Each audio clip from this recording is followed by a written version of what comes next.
Bonjour à tous et bienvenue. Aujourd'hui, nous allons affronter un mystère qui touche chaque cœur humain. C'est la question qui nous tient éveillés la nuit lorsque nous perdons un être cher. Où sont-ils allés? Peuvent-ils nous entendre? Et surtout, y a-t-il encore quelque chose que nous puissions faire pour eux? Nous pensons souvent à la mort comme à un mur, une ultime barrière impénétrable qui nous sépare de ceux que nous avons perdus. Nous nous tenons d'un côté, en deuil, et ils sont de l'autre, silencieux. Mais et si ce n'était pas vrai? Et si la mort n'était pas un mur, mais un voile? Et si ce voile était beaucoup plus fin que nous le réalisons? Aujourd'hui, nous explorons la profonde réalité spirituelle de l'au-delà à travers les yeux d'un homme qui ne croyait pas simplement au monde invisible. Il y vivait. Saint Padre Pio de Pietrelcina était un mystique qui marchait sur la frontière entre le ciel et la terre. Pour lui, les âmes des défunts n'étaient pas des souvenirs lointains. Elles étaient actives, présentes et avaient désespérément besoin de notre aide. Padre Pio a vu ce qui se passe quand nous prions pour les morts. Il ne s'est pas contenté de spéculer à ce sujet. Il a été témoin de la transformation de ses propres yeux. Il a vu comment une simple prière, une messe ou un acte de charité agit comme un rayon de lumière entrant dans une pièce sombre, apportant soulagement, paix et liberté aux âmes qui attendent leur moment pour entrer en présence de Dieu. Alors, je t'invite à ouvrir ton cœur et à mettre de côté tes doutes pour un instant. Nous allons voyager dans le monastère de San Giovanni Rotondo, dans le silence de la nuit, pour découvrir la belle vérité pleine d'espoir sur le purgatoire et l'incroyable pouvoir que tu détiens entre tes mains en ce moment même pour aider ceux qui sont partis. Pour comprendre la relation de Padre Pio avec les morts, nous devons comprendre comment il voyait l'univers. Pour la plupart d'entre nous, il y a le monde visible, nos emplois, nos maisons, nos familles, et puis il y a le monde spirituel, qui semble lointain ou abstrait. Pour Padre Pio, ces deux mondes étaient complètement entrelacés. Le monde spirituel était aussi bruyant, aussi coloré et aussi réel que le monde physique. Il a prononcé cette phrase célèbre « Nous devons vider le purgatoire par nos prières ». Ce n'était pas juste un sentiment pieux, c'était un appel à l'action basé sur ce qu'il voyait. Il décrivait le purgatoire non pas comme un lieu de punition au sens cruel, mais comme un lieu d'amour brûlant. Il enseignait que la souffrance des âmes, là-bas, vient d'un retard dans l'amour. Elles ont vu le visage de Dieu, ou au moins la lumière de Dieu. Et maintenant, à cause des imperfections qu'elles portaient au moment de la mort, elles sont retenues. Elles brûlent du désir d'être unies à cet amour. Et ce désir est un feu. Mais voici l'enseignement central qui crée tant d'espoir. Nous détenons la clé de leur libération. Padre Pio enseignait que Dieu, dans son infinie miséricorde, permet aux vivants de payer les dettes des morts. C'est un système d'économie spirituelle où nos prières, nos sacrifices et surtout la Sainte Messe servent de monnaie pour acheter leur liberté. Regardons l'une des expériences les plus anciennes et les plus surprenantes que Padre Pio a eues à ce sujet. Cela s'est produit au premier jour de sa prêtrise, bien avant qu'il ne soit célèbre. Un soir d'hiver, Padre Pio était seul au monastère. Il était assis près de la cheminée dans la chambre d'amis, absorbé dans la prière. Le monastère était vieux, plein de courants d'air et d'ombre, le genre d'endroit où le silence pèse lourd. Soudain, il entendit un bruit. Il leva les yeux et vit un vieil homme assis à côté de lui près du feu. Or, Padre Pio connaissait chaque frère de la maison. Et il connaissait les quelques visiteurs qui allaient et venaient. Il ne connaissait pas cet homme. L'homme portait une cape démodée et fixait les braises. Padre Pio, surpris mais gardant son calme, demanda « Qui êtes-vous? Que faites-vous ici ?» Le vieil homme se tourna vers lui et parla d'une voix qui semblait venir de très loin. Il dit « Padre, je suis Pietro di Moro. Je suis mort dans ce couvent le 18 septembre 1908, dans cette même pièce. J'étais frère ici. Je suis mort dans un incendie quand je me suis endormi avec un cigare allumé. Je suis toujours ici. Je suis au purgatoire. Le Seigneur m'a permis de venir vers vous pour demander qu'une sainte messe soit offerte pour moi demain matin. Avec cette messe, je pourrai entrer au paradis. » Imagine ce moment. Ce n'était pas un rêve, c'était une présence tangible. Padre Pio, rempli de compassion plutôt que de peur, a immédiatement répondu « Soyez rassurés, je célébrerai la messe pour vous demain. » Le vieil homme hocha la tête et, en un instant, il disparut. Le lendemain matin, Padre Pio alla voir le gardien du monastère et vérifia les registres. Effectivement, un frère nommé Pietro di Mauro était mort dans cette pièce exacte et dans ces circonstances exactes des années auparavant. Padre Pio célébra la messe comme promis. Il rapporta plus tard que pendant la messe, il avait senti l'âme de Pietro passer de l'état d'attente à la gloire du ciel. Cette histoire illustre le cœur même de l'enseignement de Padre Pio. Les morts ne sont pas partis, ils attendent, et parfois Dieu leur permet de frapper à notre porte pour demander la seule chose qu'ils ne peuvent pas faire pour eux-mêmes, mériter la grâce. Ils peuvent prier, mais ils ne peuvent plus mériter. Nous, les vivants, sommes les seuls à pouvoir gagner la grâce dont ils ont besoin. Mais cela soulève une question. Pourquoi la prière est-elle si efficace? Que se passe-t-il réellement? Padre Pio a expliqué que la prière pour les morts crée un pont.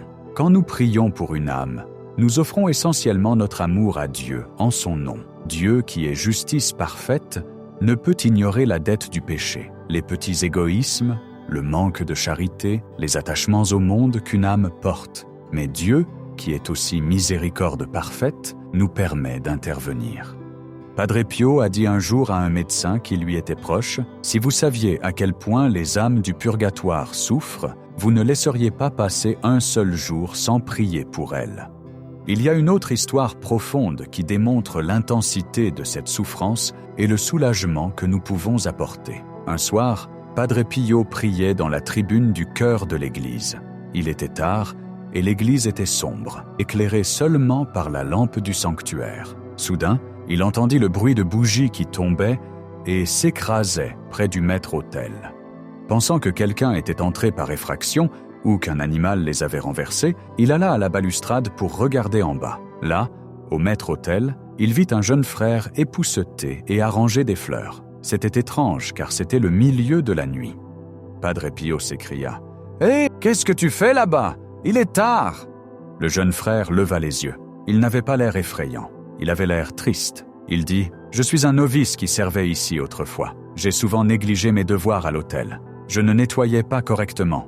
Je ne montrais pas de révérence envers le Saint-Sacrement. Je passais devant l'autel sans m'incliner. Je suis maintenant au purgatoire et ma pénitence est de rester ici, à cet autel, jusqu'à ce que ma négligence soit réparée. » Il regarda Padre Pio avec des yeux remplis de supplications. « S'il vous plaît, priez pour moi. » Padre Pio, profondément ému, promit de prier pour lui pendant la messe du matin. Lorsqu'il raconta cette histoire plus tard, il expliqua que pour ce jeune frère, être près de l'autel, mais incapable de participer pleinement à la gloire de Dieu, était un feu plus intense que n'importe quelle flamme physique. C'était le feu du regret. Mais voici la belle partie. Padre Pio n'a pas seulement prié une fois, il priait constamment.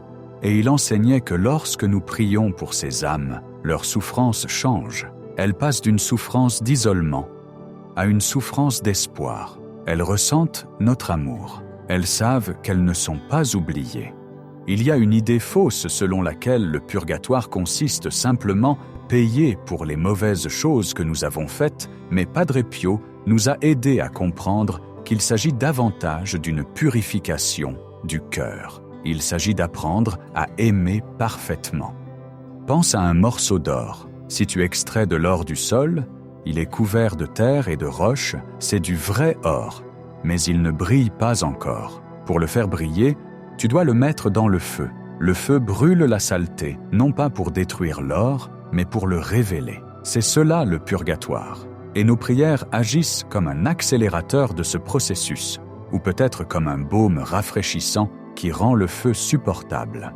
La connexion de Padre Pio avec les saintes âmes était si forte qu'il disait souvent qu'il avait plus de compagnie de la part des morts que des vivants. Il a fait une déclaration stupéfiante à ses frères. « Je vois tant d'âmes de morts qu'elles ne m'effraient plus. Plus d'âmes de morts que de vivants gravissent cette montagne pour assister à mes messes et chercher mes prières. » Imagine-toi debout à l'autel, comme lui, regardant l'assemblée. Nous verrions les gens sur les bancs. Padre Pio les voyait aussi, mais il voyait également les allées remplies de présences invisibles, des esprits qui attendaient, écoutaient, aspirant au moment de la consécration où le ciel touche la terre.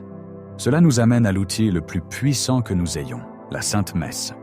Padre Pio croyait que la messe était la force la plus puissante de l'univers pour la libération des âmes. Pourquoi ? Parce que dans la messe, ce n'est pas seulement nous qui prions, c'est Jésus-Christ qui s'offre lui-même au Père. La valeur de la messe est infinie.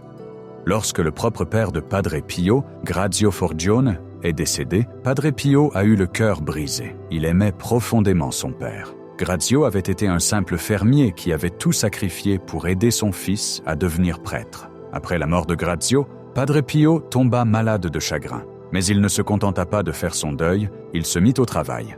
Il a dit à son directeur spirituel qu'il avait offert 30 messes consécutives, ce qu'on appelle une série grégorienne, pour l'âme de son père. À la fin de ces 30 jours, le visage de Padre Pio, qui avait été tiré et triste, s'illumina soudain d'un sourire radieux. Il annonça aux autres frères « Mon père est entré au ciel ». Il décrivit plus tard une vision où il voyait son père, l'air jeune et radieux, non plus usé par le dur labeur de la ferme, s'élever dans la lumière. Padre Pio était absolument certain que c'était la puissance de la messe qui avait facilité cette transition. Cela nous enseigne quelque chose de vital. Même les personnes les plus saintes, même les parents de saints, bénéficient de nos prières. Nous ne devrions jamais supposer que quelqu'un est déjà au ciel et arrêter de prier pour lui. S'ils sont déjà au ciel, Dieu ne gaspille pas ses prières. Padre Pio enseignait que si tu pries pour une âme qui est déjà libre, Dieu applique ses mérites à une autre âme dans le besoin, peut-être une qui n'a personne pour prier pour elle. Ton amour n'est jamais gaspillé, il trouve toujours une cible. Mais il y a une autre facette à cette relation, qui est souvent négligée. Nous pensons souvent aux pauvres âmes, comme à des mendiants impuissants, mais Padre Pio enseignait qu'elles sont aussi de puissants intercesseurs. C'est le concept de la circulation de la grâce. Quand nous les aidons, elles nous aident. Une nuit, pendant le chaos de la Seconde Guerre mondiale, le monastère était un lieu d'anxiété, mais Padre Pio restait calme. Il marchait dans un couloir tard dans la nuit lorsqu'un médecin en visite le vit s'arrêter et parler à un groupe d'hommes debout dans l'ombre. Le médecin était confus car le monastère était verrouillé pour la nuit. Les hommes portaient des uniformes militaires. Après qu'ils se furent effacés, le médecin demanda à Padre Pio qui ils étaient. Padre Pio répondit simplement « Ce sont des soldats qui sont morts sur le champ de bataille. Ils sont venus demander des prières et en retour, ils gardent le monastère. » Pense-y, les âmes des défunts, reconnaissantes des prières des fidèles, agissaient comme des gardes du corps spirituel pour les vivants. Padre Pio enseignait que les âmes du purgatoire sont incroyablement reconnaissantes. Elles ne nous oublient pas. Quand elles entrent au ciel, elles deviennent nos plus féroces avocates. Elles se souviennent de la personne qui a récité un chapelet pour elles. Elles se souviennent de la personne qui a fait dire une messe pour elles. Et elles prieront pour le salut de cette personne jusqu'à ce qu'elle soit réunie. Padre Pio avait l'habitude de dire « J'ai plus d'amis parmi les morts que parmi les vivants ». Il les considérait comme sa famille. Il savait qu'en les aidant, il construisait une communauté d'amour qui durerait pour l'éternité. Alors, qu'est-ce que cela signifie pour nous concrètement ? Comment pouvons-nous appliquer la vision de Padre Pio à nos propres vies aujourd'hui ? Premièrement, nous devons perdre notre peur du sujet. Nous vivons dans une culture qui essaie de cacher la mort, de l'aseptiser, de passer rapidement à autre chose. Padre Pio nous invite à faire le contraire. Il nous invite à garder la relation vivante. As-tu un être cher qui est décédé, un parent, un conjoint, un ami ? Ne parle pas d'eux seulement au passé. Parle-leur, parle à Dieu d'eux. Padre Pio recommandait des pratiques spécifiques. Il exhortait ses enfants spirituels à prier la prière du repos éternel, fréquemment, tout au long de la journée. C'est une courte prière. Donne-leur le repos éternel, Seigneur, et que la lumière perpétuelle luise sur eux, qu'ils reposent en paix. Il disait cette prière des dizaines, voire des centaines de fois par jour. Il la voyait comme une goutte d'eau donnée à une personne assoiffée. Il accordait aussi une valeur immense au rosaire. Il appelait le rosaire une arme contre les ténèbres. Quand nous prions le rosaire pour les morts, nous demandons à la Vierge Marie, qui se tenait au pied de la croix, de prendre nos êtres chers par la main et de les conduire à son Fils. Mais la leçon la plus profonde concerne peut-être la messe. Padre Pio nous disait « Si quelqu'un te manque, ne te contente pas de regarder sa photo et de pleurer. Va à l'église, fais dire une messe pour lui. assiste à la messe et offre ta sainte communion pour lui. À ce moment de l'Eucharistie, la barrière a disparu. Tu reçois le même Christ qu'il désire ardemment. Tu es plus proche d'eux dans l'Eucharistie que tu ne le serais s'ils étaient assis juste à côté de toi, te tenant la main. Il y a l'histoire d'une femme nommée Cléonice, l'une des filles spirituelles de Padre Pio. Sa mère était morte et Cléonice était rongée par l'inquiétude pour l'âme de sa mère. Elle pleurait constamment, se demandant si sa mère était sauvée, si elle souffrait. Elle alla voir Padre Pio en pleurant. Il la regarda avec une grande tendresse et dit « Cléonice, sèche tes larmes. Ta mère est en sécurité. Elle est sauvée, mais elle a besoin de ton aide. » Il ne lui a pas dit de passer à autre chose, il lui a dit de se mettre au travail. Il lui a donné une mission, et ce faisant, il lui a donné un moyen de canaliser son chagrin en amour. Cléonice passa le reste de sa vie à offrir des prières et des sacrifices pour les saintes âmes, et elle trouva une paix profonde et durable. Elle savait qu'elle continuait d'être une fille pour sa mère. C'est le cadeau que Padre Pio nous offre. Il transforme le deuil en amour actif. Il nous montre que nous ne sommes pas impuissants. Alors que nous arrivons à la fin de cette réflexion, revenons à cette image du pont. La vie est courte. Padre Pio le savait mieux que quiconque. Il voyait que notre temps ici est un temps de mérite, un temps où nous pouvons gagner la grâce. Une fois que nous mourrons, le temps pour gagner est terminé. Le temps pour recevoir commence. Les âmes du purgatoire sont nos frères et sœurs. Elles sont l'Église souffrante. Nous sommes l'Église militante, combattant encore la bataille sur terre. Et les saints au ciel sont l'Église triomphante. Nous sommes tous liés. Padre Pio a fait une promesse un jour.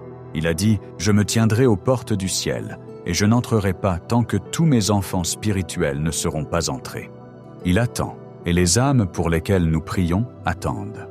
Alors, je veux te laisser avec ce défi. Aujourd'hui, juste après avoir fini de regarder ceci, prends un moment. Pense à quelqu'un que tu as perdu. Peut-être est-ce quelqu'un de proche, ou peut-être quelqu'un à qui tu n'as pas pensé depuis des années. Ou peut-être pense à une âme qui n'a personne pour prier pour elle, les oublier. Dis une prière pour eux. Offre ta prochaine messe pour eux. Allume une bougie. Car si Padre Pio avait raison, et sa vie de miracle suggère qu'il l'avait, cette prière n'est pas juste un mot. C'est une clé qui déverrouille une chaîne. C'est une brise fraîche dans un feu ardent. C'est une étreinte qui traverse la frontière de la mort. La mort n'est pas la fin de l'amour, c'est simplement un changement dans la façon dont nous l'exprimons. La porte n'est pas verrouillée, le pont est ouvert, et tu as le pouvoir de le traverser. Merci de nous avoir rejoints dans ce voyage, au cœur du mystère de la foi. Que tes prières apportent la lumière à ceux qui attendent, et que tu trouves la paix en sachant que l'amour ne meurt vraiment jamais.